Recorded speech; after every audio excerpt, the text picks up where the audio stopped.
नमस्कार सर्वांना. तर पुन्हा एकदा स्वागत आहे तुमचं आमच्या यूट्यूब चॅनलमध्ये. तर आज आम्ही चाललो होतो शनी शिंगणापूरला. थोड्याशा अंतरावर आल्याच्या नंतर खूप भूक लागली होती. एक मस्त जागा बघून आम्ही थांबलेलो आहे आणि तुम्ही बघू शकता जेवणासाठी एकदम घरगुती जेवण आहे. बाजरीची भाकर आहे, बेसन आहे, मिरचीचा ठेचा आहे, अजून वांग्याचं भरीत होतं आणि हे प्लेस आहे चिकूची वाडी. इथे तुम्हाला घरगुती प्रकारचे जेवण मिळतं. तुम्ही कधी गेलात तर नक्की व्हिजिट करा. आणि जेवण केल्याच्या नंतर आपण लगेच पुढच्या प्रवासाला सुरुवात करणारच आहोत. सकाळी आम्ही लवकर निघालो होतो आणि काहीच खाल्लं नव्हतं, त्याच्यामुळे आम्ही पुढे आल्याच्या नंतर जेवणासाठी थांबलो डायरेक्ट आणि आता परत निघालो आहे. तर आम्ही शनी शिंगणापूरला पहिल्यांदाच चाललेलो आहे. या अगोदर कधीच गेलो नाही. लग्न झाल्यापासून पहिल्यांदा आम्ही जात आहोत आणि आम्ही खूप एक्साइटेड आहोत देवस्थान बघण्यासाठी आणि दर्शन करण्यासाठी. तर तुम्हीही आमच्यासोबत दर्शन नक्कीच करा. आणि आमच्या घरापासूनचे अंतर शनी शिंगणापूरपर्यंतचे 150 किलोमीटर इतके आहे. याहूनही जास्तही असेल, मी अंदाजे सांगितलेले आहे. तर व्हिडिओ शेवटपर्यंत बघा. तर आपण देवस्थानी पोहोचलेलो आहोत. सर्वात अगोदर आम्ही हातपाय धुवून घेतले आणि पूजेसाठी जे सामान लागतं ते घेतलेलं आहे आणि दर्शनासाठी पुढे निघालेलो आहे. तर तुम्ही बघू शकता इथले परिसर खूप छान आहे. तर आम्ही पहिल्यांदाच आल्यामुळे आम्हाला इथे समजत नव्हतं की रस्ता कुठून आहे, मंदिराचे प्रवेशद्वार कुठून आहे. तर आम्ही थोडंसं पुढे गेल्याच्या नंतर 1-2 जणांना विचारलं. त्यानंतर त्यांनी सांगितलं की पुढे भुयारी मार्ग आहे, तिथून आतमध्ये जायला सांगितलं. मग पुढे आल्याच्या नंतर इथे काळा कपडा आणि रुईच्या पानांचा हार आम्ही इथे त्रिशूलला घातला. तर त्याच्यानंतर पुढे आल्याच्या नंतर एक काकांनी सांगितलं की तिथे नारळ वगैरे व्हायला सांगितलं. ट्रेमध्ये नारळ वाहिल्याच्या नंतर पुढे आलो. तर ह्यांना पुढे जायची खूप घाई झाली होती, नुसते पळत होते आणि मी ब्लॉग शूट करत होते. एका हातात ब्लॉग होता, एका हातात पूजेचं सामान होतं. तर पुढे आल्याच्या नंतर आम्ही तुम्ही बघू शकता मंदिराचा परिसर. तर आज गर्दीसुद्धा दिसत नाहीये. आशा करतो की आमचं दर्शन आज मोकळं होईल. तर मित्रांनो, आम्ही फायनली देवाच्या गाभाऱ्यापर्यंत पोहोचलेलो आहे. तर आतापर्यंत आम्ही फोटो आणि व्हिडिओमध्येच शनिदेवांचं दर्शन घेतलं होतं, पण आता साक्षात आम्ही समोर दर्शन झालेलं आहे आमचं देवाचं. तर आम्ही पुढे आल्यानंतर इथं मारुतीचं दर्शनसुद्धा झालं आणि म्हटलं इथं फोटो वगैरे काढून घ्यावं म्हटलं आता. त्यामुळे आम्ही पुढे आल्यानंतर आम्ही फोटो आणि व्हिडिओसुद्धा काढलेत.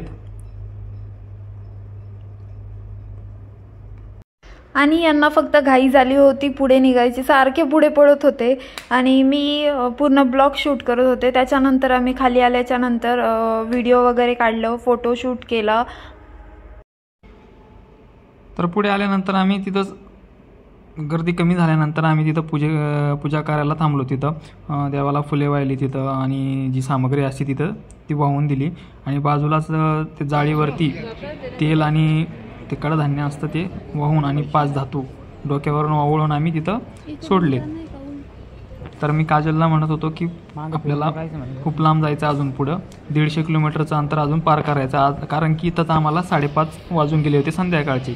तर आपल्याला रात्र होऊ नये म्हणून आपण इथनं पटकन काय दर्शन वगैरे घ्यावा आणि लवकर निघावं.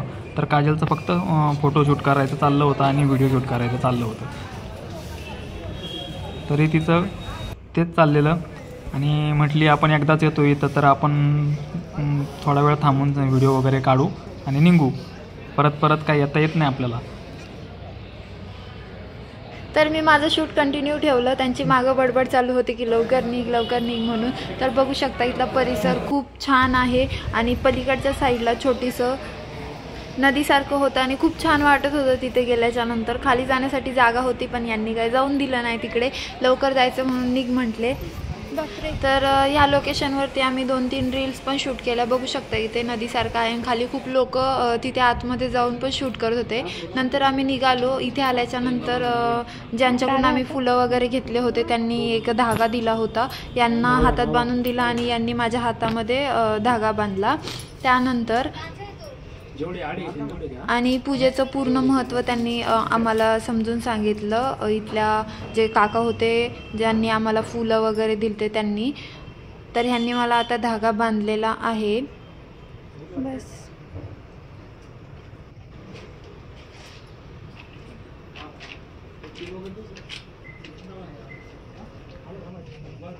आणि त्या काकांनी हा धागा थोडा पण असा मोकळा सोडायला सांगितला नाही, पूर्ण राऊंड राऊंड करून बांधायला सांगितला होता. तर धागा बांधून झाल्याच्या नंतर या काकांनी आम्हाला पूजेचं जे काही यंत्र वगैरे असते पॉकेटमध्ये ठेवायचं ते पूर्ण माहिती समजून सांगितली. आणि सामान घेतल्याच्या नंतर तर काही गोष्टी समजल्या नाही, त्यामुळे यांनी पुन्हा त्यांना विचारलं की कोणतं सामान कुठे ठेवायचं. त्यांनी पुन्हा सांगितलं की कोणतं यंत्र कुठे ठेवायचं, त्याची पूजा कशी करायची, त्यांनी पूर्ण माहिती दिली. त्याच्यानंतर आम्ही परत निघालो आमच्या घराच्या दिशेने. खूप लांब जायचं होतं, 150 किलोमीटर अंतर पार करायचं होतं आणि उशीरही झाला होता, 6 वाजले होते.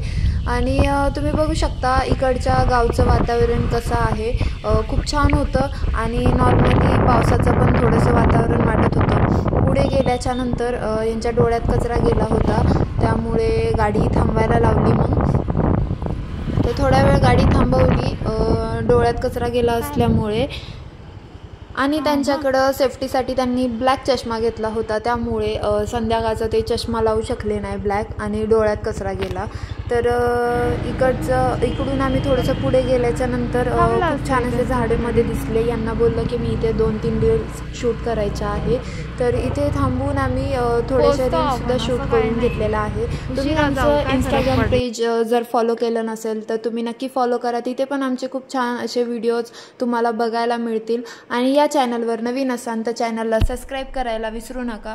आणि हे माझ्या सगळ्यात आवडीचं लोकेशन आहे, कारण इथून जे डोंगर आहे ते एकदम जवळून आपल्याला बघायला मिळते आणि पूर्ण झाडी आहे तिकडे, त्यामुळे खूप छान वाटते. आणि आज ट्रॅफिक पण थोडं जास्त होतं, तुम्ही बघू शकता, आणि धूळ पण खूप उडत होती. आणि ह्यांना धूळची खूप ॲलर्जी आहे, त्याच्यामुळे यांनी रुमाल वगैरे बांधला होता आणि चष्मा पण लावला होता थोडं पुढं गेल्यावरती.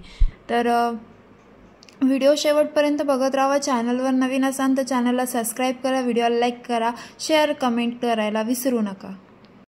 आणि आम्ही जेव्हापासून गाडी घेतली आहे तेव्हापासून आम्ही पहिल्यांदाच एवढं फिरत आहे. आणि या ज्युपिटरवरतीच आम्ही 2 वेळा गावाला पण जाऊन आलो, जे की आमचं 350 किलोमीटर अंतरावर आहे. आणि आता हे पण अंतर समजा जवळजवळ 150 आणि 150 जाऊन येऊन समजा 300 किलोमीटर तर होणारच आहे. आणि आता संध्याकाळचे 6 तर वाजलेत, अजून आता सध्या उजडलेलंच आहे, पण घरी जाईपर्यंत किती टाईम होतो काय माहिती. तरी काजलला मी लवकरच तिथनं आवरायला सांगितलं होतं, कारण आम्ही सकाळी काही फायनल झालं नव्हतं आमचं निघायचं.